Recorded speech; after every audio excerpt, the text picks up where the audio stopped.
Giro Ambiental dessa semana a gente vai falar sobre um fenômeno natural que não acontece sempre, mas quando acontece impacta com a vida de todo mundo, que é o El Niño e a Laninha. E para falar mais sobre esse fenômeno, explicar as causas e as consequências, a gente convidou a Thaís Formaggio, que é professora de Geografia e Atualidades. Muito obrigada pela sua presença aqui com a gente, Thaís. Eu que agradeço. Obrigada pelo convite. Thaís, então vamos desmistificar um pouquinho mais, falando sobre o El Niño.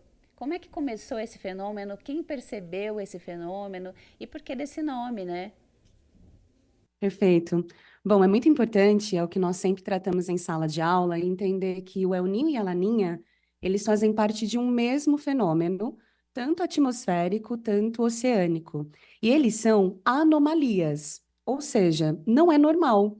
Então, existe uma situação normal, onde nós temos uma dinâmica de ventos, e aí vem a situação do El Niño e da Laninha. E como é uma anomalia, os alunos sempre costumam me perguntar se é a cada 2 anos, depois de um El Niño vem sempre uma Laninha, e são perguntas que nós não sabemos responder exatamente porque é um mecanismo complexo. Bom, como aconteceu a primeira vez, quando a galera começou a perceber? O El Niño, ele é um fenômeno que foi percebido principalmente por pescadores na costa do Pacífico, aqui na América do Sul, principalmente no Peru e no Chile, porque eles perceberam que, dado uma época, de tempos em tempos, a água ficava mais aquecida. E como eles perceberam esse fenômeno próximo de dezembro, e o grande evento de dezembro é o Natal, que é o nascimento do menino Jesus, eles deram esse fenômeno de o menino, porque sempre na época do Natal nós tínhamos esse aquecimento. Após uns anos de observação, eles acabaram notando que tinha o contrário, que era quando a água ficava mais gelada e trazia mais peixes. Esse é até um fenômeno legal da biologia, que é quando nós temos água gelada trazendo nutrientes. E aí eles chamaram de uma situação contrária, que é a laninha, que é quando as águas do Oceano Pacífico, próximo da costa da América do Sul, fica mais gelada. Então, o El Niño é um aquecimento dessas águas e a laninha é um resfriamento. Foi assim que surgiu o nome de uma forma curiosa, a partir da observação da população. Então, é interessante como, apesar de ser um tema tratado pela ciência, o quanto afeta o nosso dia a dia, como você bem colocou. É a ciência e o empirismo, né? De observar alguma coisa para levar isso para um laboratório, para estudar mais a fundo, né? E então Perfeito. impactou os peixes e para o clima, para as pessoas que estão mais nas áreas urbanas, como é que elas podem sentir o efeito desse fenômeno, dessa anomalia? Perfeito. Bom, é legal a gente também entender por que que o El Niño e a Laninha acontece e como afeta as nossas vidas. Vou pensar destacando aqui o Brasil, porque nós tivemos no ano de 2023 e no ano de 2024 um chamado Super El Niño. Então não era nem o El Niño, era um Super El Niño. E de uma forma muito direta, todo mundo sentiu as consequências, como também as chuvas que aconteceram agora no sul e geraram aquela situação de uma grande calamidade que estava no finalzinho desse Super El Niño. Vou explicar de uma forma bem didática e interessante que o El Niño e a Laninha é um fenômeno que tem a ver com o enfraquecimento de uma dinâmica de ventos, chamados de ventos alísios. Quando ocorre o El Niño é porque esses alísios estão fracos e eles não têm força de jogar em direção à Austrália. É bem legal ter um mapa para dar uma olhada nesse fenômeno, aquela água mais aquecida. Como ele não tem força para jogar essa água, o oceano todo fica aquecido. Pensando como uma água quente pode influenciar a atmosfera, é porque se tem água quente, tem evaporação, tem formação de nuvem, tem formação de chuva. Então, em tempos de El Niño, a gente altera a dinâmica da circulação geral, afeta a umidade disponível, então afeta o que é normal. Então, a gente precisa entender o que é a situação normal. Normalmente, nós temos uma chuva bastante intensa na região norte do Brasil, na região amazônica, temos uma seca, né, ali na região, principalmente do semiárido no Nordeste brasileiro, e temos chuvas numa situação normal aqui no Sul, em épocas esperadas. O El Niño bagunça tudo. O El Niño faz com que fique mais seco no norte, diminuindo até mesmo o vazão dos rios. Ele pode aumentar a seca, que já é normal no semiárido, e ele pode trazer muitas chuvas para o sul, mas chuvas fora do comum, chuvas torrenciais, que é aquela volumosa, muito rápida, que acaba afetando, por exemplo, a agricultura. Então, nós terminamos o El Niño e vimos essa chuva, mas agora está chegando uma laninha. E com a laninha vai ser o contrário. A gente pode esperar, principalmente para os agricultores do sul e do sudeste, uma seca. No inverno, que nós estamos chegando agora, né? Estamos exatamente nesse período de entrada no inverno, talvez um inverno ainda mais rigoroso, com a ocorrência de geadas. E para o pessoal do norte e do nordeste, mais chuva. Então é sempre legal entender como é o mecanismo que ele vai se alterando e como um é o contrário do outro. Então, é um desequilíbrio no sistema de regulação térmica, uma coisa que poderia resumir dessa forma. Exatamente. O oceano, como ele regula a temperatura, a água é muito importante, né? E o Pacífico é gigante. Então, o que acontece com as águas do Pacífico afeta a dinâmica da temperatura aqui, principalmente na América do Sul, que nós sentimos de uma forma muito direta. E todos os continentes sentem ou mais aqui na América? Sentem sim, por exemplo, quando nós temos anos de El Niño, a gente consegue perceber que altera até a dinâmica da Ásia. Em anos de El Niño, a Ásia, como esse vento deveria soprar levando água mais quente para a Austrália, a Ásia, a Oceania acaba tendo mais seca. Até mesmo os Estados Unidos pode sentir a diferença devido à dinâmica dos ventos, porque se nós atrapalhamos os ventos, atrapalhamos a formação de nuvens que podem afetar todo o planeta. É muito mais sentido na América do Sul, a gente sente na Ásia e na Oceania, mas até mesmo a América do Norte consegue ter consequências do El Niño e da Laninha. Impacta geral, né? E as Geral. mudanças climáticas têm a ver com esse super El Niño ou não? Olha só, é bem interessante nós entendermos que a Terra ela funciona como um sistema, né? Um sistema perfeito, onde muitas coisas acontecem ao mesmo tempo. O El Niño e a Laninha já ocorria antes de nós debatermos sobre, por exemplo, o aquecimento global e mudanças climáticas. Mas se o aquecimento global, ele é a elevação da temperatura média do planeta nas últimas décadas, principalmente, né, nesses últimos séculos, e o El Niño, ele traz água mais quente, o aquecimento global traz água mais quente ainda. Então, é como se já tivesse uma anomalia e as mudanças climáticas intensificassem. Então, nós precisamos entender que as mudanças climáticas e o El Niño e a Laninha não cria nada novo, mas eles alteram a situação que nós estávamos acostumados a viver sem a ação antrópica. Então, nós temos um fenômeno que se sobrepõe, né? É importante entender esse mecanismo sistêmico da Terra. É tudo, tudo junto e ao mesmo tempo, né, Thaís? Exatamente, exatamente. E nos afeta, né?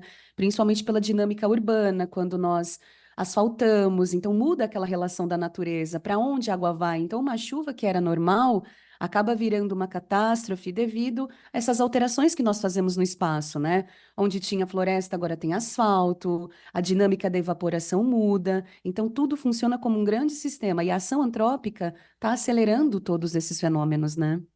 Sim, a ação humana sempre é, porque a gente é parte do todo, né? Não existe um meio, na verdade, é tudo um ambiente só, né? Exatamente. A gente chama de biosfera, né? Onde tudo entra numa grande interação. Sim. E aí a gente vai ter que apurar essa expertise para lidar com essas mudanças, não só resiliência, mas uma capacidade de se reinventar muito grande, né? Enquanto Com sociedade. certeza. Já chegamos num ponto onde toda essa realidade das mudanças climáticas associadas com as anomalias, já é necessário pensarmos exatamente na forma como tem que lidar. Agora é lidar com essas mudanças e não mais imaginar que elas estão acontecendo, né? Agora é uma questão mesmo de pensar a cidade, pensar o nosso planeta para se adaptar a essas mudanças. O primeiro ponto a partir de agora é a questão ambiental, né? E depois a gente Com pensa no certeza. resto, no orçamento, porque tem que existir essa sustentabilidade, literalmente, né?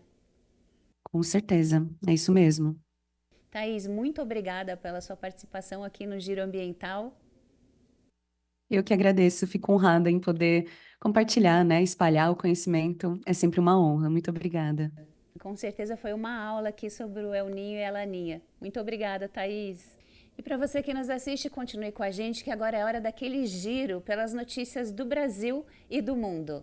O secretário executivo do Ministério do Meio Ambiente, João Paulo Copabiano, discursou no encerramento da reunião do G20 ocorrida em Manaus, no Amazonas, em junho deste ano. Na ocasião, o Brasil defendeu o uso sustentável da biodiversidade para o desenvolvimento da bioeconomia e a transferência de recursos para quem está na linha de frente da conservação ambiental. Entre os temas discutidos estavam a conservação da natureza e a recuperação da biodiversidade, como florestas e oceanos. Os países avançaram na elaboração de princípios sobre bioeconomia, documento que o grupo entregará ao fim da presidência brasileira do G20. A primeira reunião presencial da iniciativa, realizada em maio em Brasília, abordou principalmente o papel da ciência, tecnologia, inovação e conhecimentos tradicionais para o tema. A última reunião presencial, que ocorrerá em setembro no Rio de Janeiro, tratará da relação entre a bioeconomia e o desenvolvimento sustentável. Um tubarão que engoliu um golfinho é morto por uma orca. Parece historinha de pescador, mas não é. O tubarão branco de 4,5 metros de comprimento foi encontrado em uma praia de Cabo Oriental, na África do Sul. Um detalhe chamou a atenção. Antes de ter sido abatido por um predador ainda maior, o animal tinha acabado de comer um golfinho. A bióloga marinha Alison Towner relatou que a culpada pela morte do tubarão foi uma orca. Ela chegou à conclusão após a realização de uma necrópsia no animal. Essa foi a primeira vez que se constatou a predação de uma orca sobre um tubarão branco no Cabo Oriental e o 14º caso registrado na África do Sul nos últimos 9 anos. O animal não pôde ser doado para um museu porque teve seus dentes arrancados ilegalmente por caçadores. Outros veterinários que também examinaram o cadáver recuperaram um golfinho que tinha 1,80 m e estava dentro do seu estômago. O peixe-remo, ou peixe do fim do mundo, é uma espécie incomum cercada de lendas. Seu corpo é longo e achatado e pode chegar a 11 metros de comprimento, lembrando a estrutura de um remo. Por ser um peixe que vive no fundo do oceano, em até 1.000 metros de profundidade, raramente é visto nas superfícies. Quando isso ocorre, desperta medo na população, pois, segundo as lendas, ele prevê terremotos. Aparições recentes do peixe-remo assustaram moradores do Vietnã. Em março, o peixe também foi visto por turistas no México. Por ser raro ver a espécie em camadas mais superficiais do mar, acontecimentos como esses retomam a lenda do peixe do fim do mundo, que costuma aparecer antes de eventos como tsunamis e terremotos. A lenda se popularizou depois do terremoto e tsunami de Fukushima em 2011 no Japão, quando alguns desses peixes foram vistos antes dos fenômenos acontecerem. Logo, os japoneses começaram a acreditar que a captura abundante deste peixe antevê catástrofes avassaladoras. Cientistas alegam que não há evidência científica para a teoria de que os peixes-remo aparecem em torno dos grandes terremotos. Comercialmente, o peixe é descrito como uma espécie sem valor agregado, justamente por viver em águas profundas e devido à má qualidade da carne, que é gelatinosa e considerada não comestível. Um muro na praia. A barreira foi erguida em Maracaípe, região turística e polo de surf e nascedouro de cavalos marinhos. A estrutura construída no Pontal de Maracaípe foi parar na justiça após impasse entre comerciantes, órgãos ambientais e donos de terreno. A praia, que fica na região de Porto de Galinhas, faz parte do famoso balneário de Pernambuco.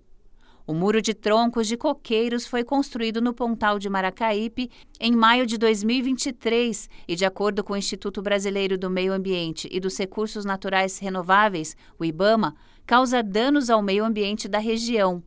No entanto, uma decisão da Justiça proibiu a Agência Estadual de Meio Ambiente do governo pernambucano de demolir a estrutura. O Pontal é uma área em que o mar se encontra com o estuário do rio Maracaípe, que segue por uma área de mangue. Essa região conta com 2 unidades de conservação estaduais. Ambas são unidades de uso sustentável, o que significa que os territórios podem ser explorados economicamente, desde que preserve a biodiversidade e o ecossistema local.